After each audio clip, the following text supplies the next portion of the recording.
The second day is over. You have now 8 more left to work diligently, ardently. The difficulties are still there. What a wandering mind. So agitated, no peace, no tranquility. So wild, like a wild animal.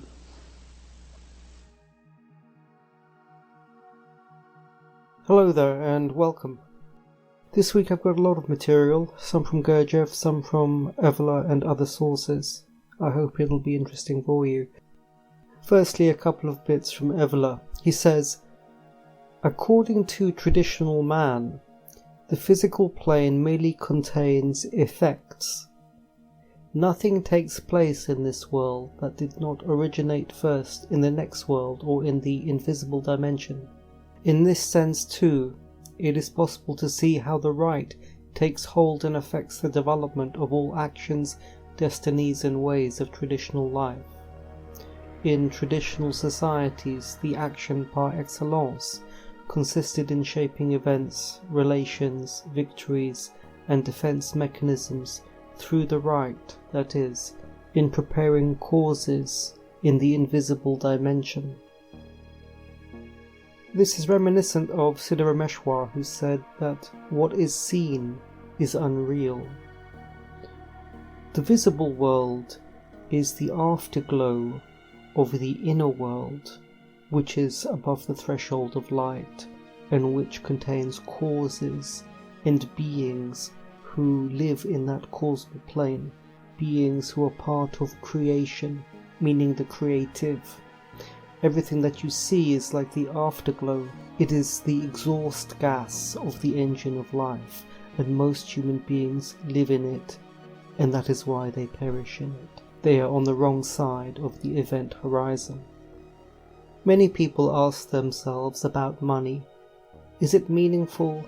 How can these pieces of paper be responsible for our whole life? What really makes the world go round? They ask themselves.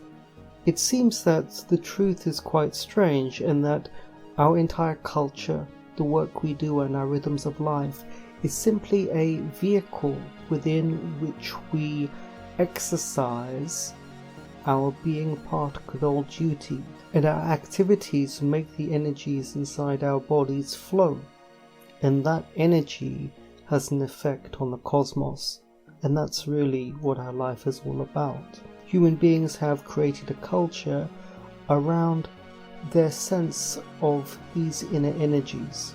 For instance, a man and a woman representing the poles of heaven and earth at our scale, and when they get together they're able to transmit information from one side to the other, and this love that they fall into is something new that emerges from them, that allows those small sparks of feelings to grow and to become a permanent element. And I've been thinking about the importance of culture in itself. Today in the West, although the people seem to be quite wealthy and relatively well off, their culture is being badly damaged by big tech companies, and it's in turn harming all the populations in the Western world. And the culture itself is like a river that everybody lives in. And in the same way, Gurdjieff's teaching is very difficult, because although you have the words of the man himself, there is no existing cultural river of Gurdjieff's teaching. So culture is not something that just emerges around a group of people. It is something that has to be maintained by the representatives of that people. In China there is a famous book called Journey to the West, and in the book a Buddhist Tripitaka and the Monkey King have many entertaining adventures seeking for the truth.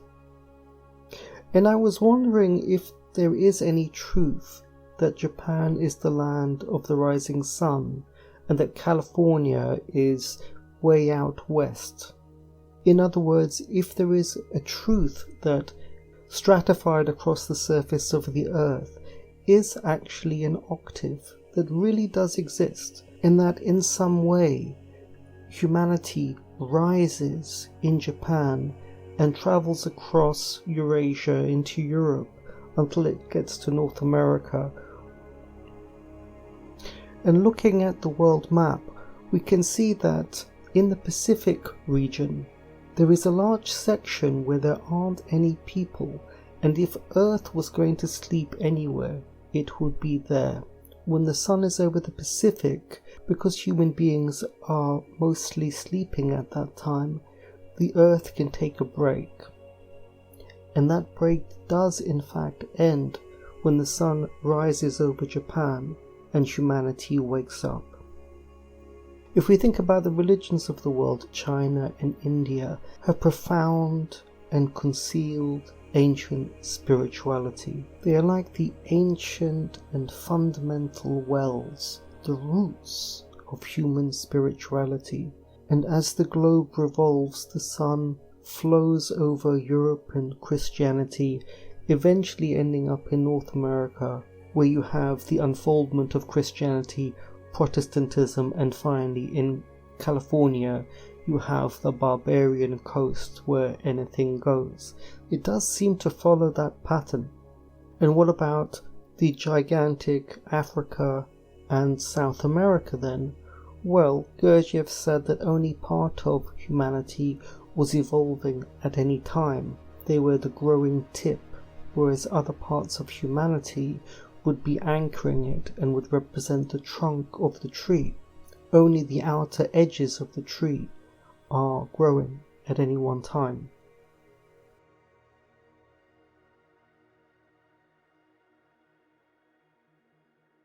Kenneth Walker wrote that he even gave an account, although an account that it was difficult to accept, of what the function of organic life was. Whether what he was saying was true or not, I could not but admire the bold, imaginative sweep of the scheme of creation that he had just laid before us.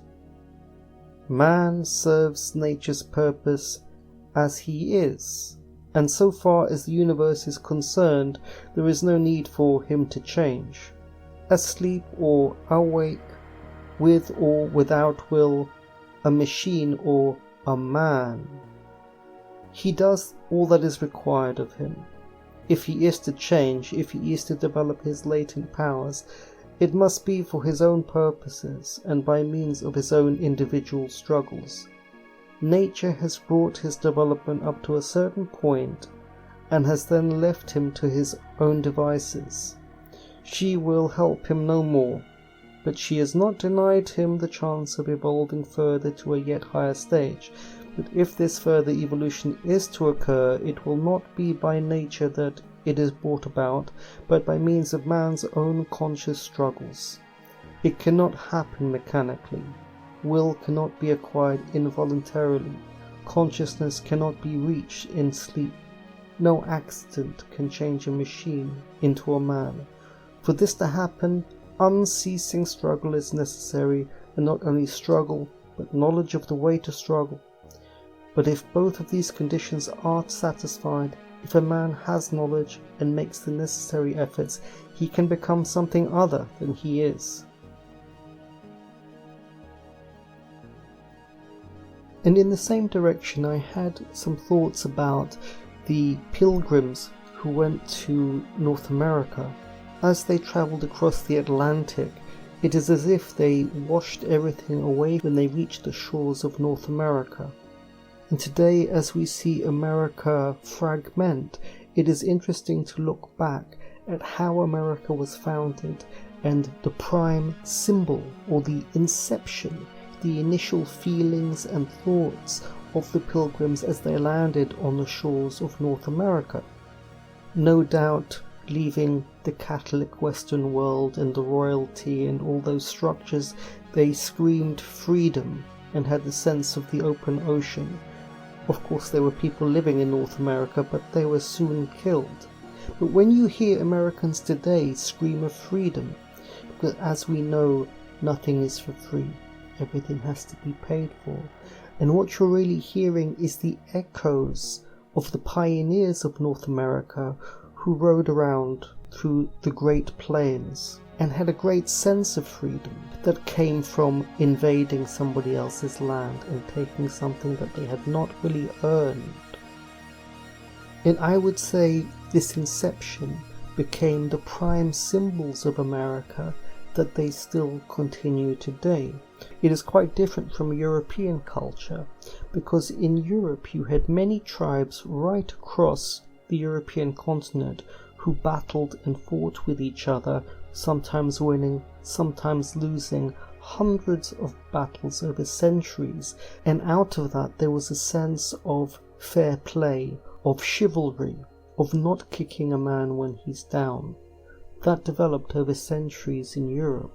And for instance, at the beginning of World War II, there were 300,000 British men stranded on the north coast of France, and Hitler allowed them to go. He could have killed them all because the German army had corralled the British against the coastline and they had nowhere to go. But Hitler himself ordered the German army to stop so that the British could be rescued, and over the next 6 days they were rescued by many boats that came over from the coast of Britain and took them all back. This was an act of great chivalry from Mr. Hitler, and it was a continuation of the line of European chivalry. For America it's quite different. For instance, since 2000, the Americans went to the Middle East and bombed whole countries from the air and then left. A zone of devastation: Libya, Iraq, Afghanistan, so many countries. And the American symbols of war seem to be arriving with overwhelming force and facing an enemy who may be much smaller than you and demolishing them. That is the American symbolism of war. It's quite different to the European, and it reflects the inception of America and how the original pioneers felt as they faced the Native Americans. My point is only that how things begin is then echoed in how things unfold. Yet there are many good things about America. They had a lot of ordinary people going over there, and there's something very healthy, and who doesn't want to be David Hasselhoff running along the beach in LA, being free at the end of the earth? Everybody wants to do that. But it seems that the inception is very important, and that the tree will grow according to its inception. Now, if I can take several ideas together and talk about practical work. As human beings are, they leak energy because their physical, emotional and mental functions do not work together. They live by thinking at the same time as doing physical work, and as for their feelings, they could be anywhere. And they live in a culture where this has become normal and they no longer recognize it as being a problem. They have a lot of problems with their thought, and they do many things to try and stop their thoughts or change their thoughts or improve their thoughts. The thoughts are simply the energy leak from the mental center. In the same way, negativity is an energy leak from the emotional center, and the only way possible to fix this is to make the centers work together as they should do, and then you become whole. If you understand what I'm saying, you will realize that a great deal of spiritual work is simply ignorance of the real problems. You could almost say that the only thing that is real is that which is made physical, because it is only then that somebody's idea has been combined with the effort of the body and his spirit to make something happen, to actually paint a wall and to leave a wall that is painted. Only those things count, and only those things are real, you could say. And as they leak, so they wind down their springs, and that is why they live such short lives. Gurdjieff talked of people who were 200, 300 years old. In the Bible, Abraham was more than 1,000 years old. Why? Because they leak, and because they live in a culture where leaking, acting, living, feeling, dreaming, fantasizing like this is considered normal and very much encouraged. That's the importance of culture once again. And you have to go very far back to find a different culture. But I would say that although in the ancient past people may have been whole, they may also not have really understood why they were whole, because they hadn't fallen, or we have fallen and so we can see things. And based on Gurdjieff's very unusual understanding of our situation, you also have to realize that most spirituality only partially fixes these problems. Even Buddha, he talks about the middle way. Well, I think we know from Gurdjieff that the middle way should really be the reconciling factor that emerges from the two polarities and becomes the law of three. That's the real meaning of the middle way. But Buddha didn't know that. Only Gurdjieff knew that. Now moving on, one thing I notice when I look at old footage of the world, of the streetscape, is how calm they look. Whereas today, there are so many signs and warning lights and hazard signs and public information. It is as if a heads-up display has been overlaid onto the road. And this is a representation of the leaking that is going on inside human heads. And because human beings are leaking in their minds, they create a world based upon that leaking. And in the same way, now that they stare at their mobile phones all the time, they demand also that the world looks like their mobile phone. And so they demand electric cars and glass and steel skyscrapers. Whatever they see through their eyes, they want the street to look like. And let me finish off with something from Gurdjieff. This aspect of the question is clear. The crowd neither wants nor seeks knowledge, and the leaders of the crowd, in their own interests, try to strengthen its fear and dislike of everything new and unknown. The slavery in which mankind lives is based upon this fear.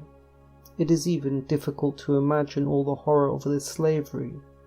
We do not understand what people are losing, but in order to understand the cause of this slavery, it is enough to see how people live, what constitutes the aim of their existence, the object of their desires, passions and aspirations, of what they think, of what they talk, what they serve and what they worship.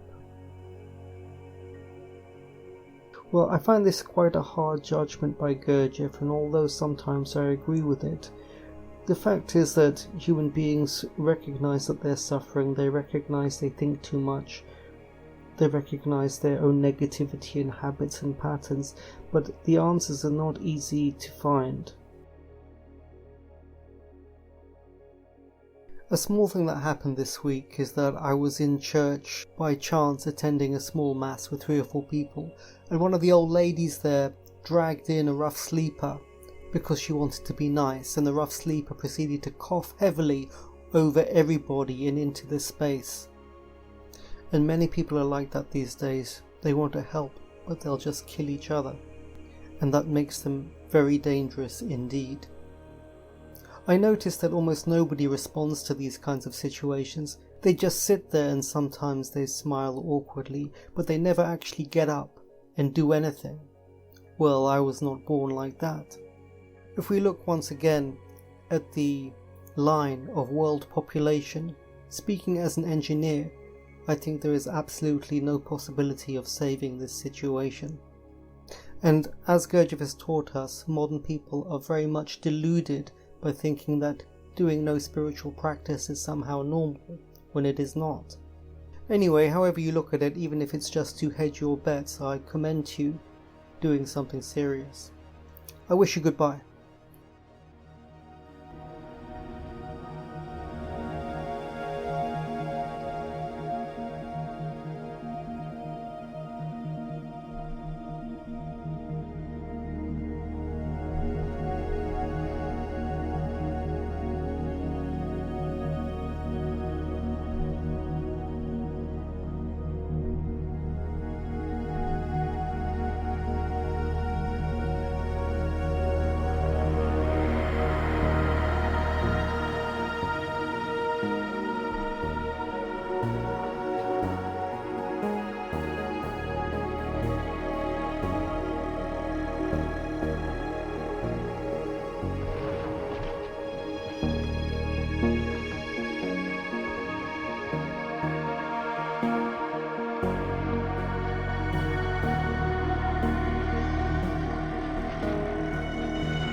you.